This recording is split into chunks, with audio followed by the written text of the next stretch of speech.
নমস্কার বন্ধুরা, আবার একটা নতুন ভিডিও নিয়ে এসেছি। আজকে রান্না করব দেশি মুরগি। আমরা উপরে ছালটা খাই না, ফেলে দেই। এই দেশি মুরগি পাতলা ঝোল। এই যে মুরগির ডিম, এটা পরে দেবো, মাখাবো না। মাংসটা মাখিয়ে নিচ্ছি। এই যে পেঁয়াজ কুচি দিয়ে দিচ্ছি। আজকে রান্না করব দেশি মুরগি গন্ধরাজ লেবু দিয়ে। গন্ধরাজ লেবুটা কেটে নিয়েছি, এবার রসটা দিয়ে দেবো। পুরো রস দিয়ে দিয়েছি, কি সুন্দর গন্ধ বেরিয়েছে। এখানে পেঁয়াজ আর টমেটো বেটে নিয়েছি। আচ্ছা, সব মশলা হাতে বেটে নিয়েছি। এখানে জিরে আর লঙ্কা বাটা, পরিমাণ মতো নুন দিয়ে দিলাম, পরিমাণ মতো হলুদ দিয়ে দিলাম, একটু কাঁচা তেল দিয়ে দিচ্ছি। মাখিয়ে নেব। গন্ধরাজ লেবু দিয়ে দেশি মুরগির পাতলা ঝোল যা হবে খেতে। সুন্দর করে মেখে আধা ঘন্টার জন্য রেখে দিলাম। এখানে আলুটা একটু ভেজে নিচ্ছি।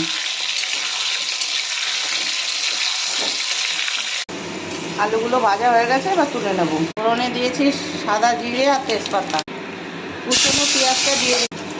পেঁয়াজটা লাল লাল ভাজা হয়ে গেছে। এই যে এবার দিয়ে দেব রসুন আর বাটা, আদা বাটা। ভালো করে ভেজে নেব। এই মাংসটা আধা ঘন্টা মাখিয়ে রেখে দিয়েছিলাম। এবারে দিয়ে তেল ছেড়ে গেছে, এবার দিয়ে দেবো।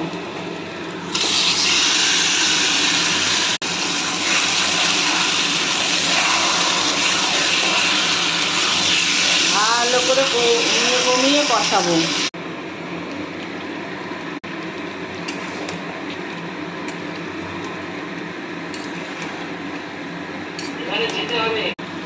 মাছের ডিমটা দিয়ে দিচ্ছি, দিয়ে ভালো করে নাড়িয়ে নেব।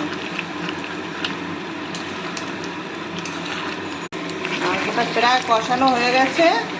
এবার আলুগুলো দিয়ে আরেকটু কষিয়ে নেব। সুন্দর করে কষানো হয়ে গেছে। এই যে কষানো মাংস তুলে নিয়েছি। এবার পরিমাণ মতো ঝোল দিয়ে দেবো। একটু পাতলা হবে। গরম মশলার গুঁড়ো দিয়ে দিচ্ছি। এই যে আমার দেশি চিকেনের পাতলা ঝোল হয়ে গেছে। আপনারা এরকম করে রান্না করে খাবেন, কমেন্টে জানাবেন, লাইক শেয়ার সাবস্ক্রাইব করবেন। আবার একটা নতুন ভিডিও নিয়ে দেখা হবে।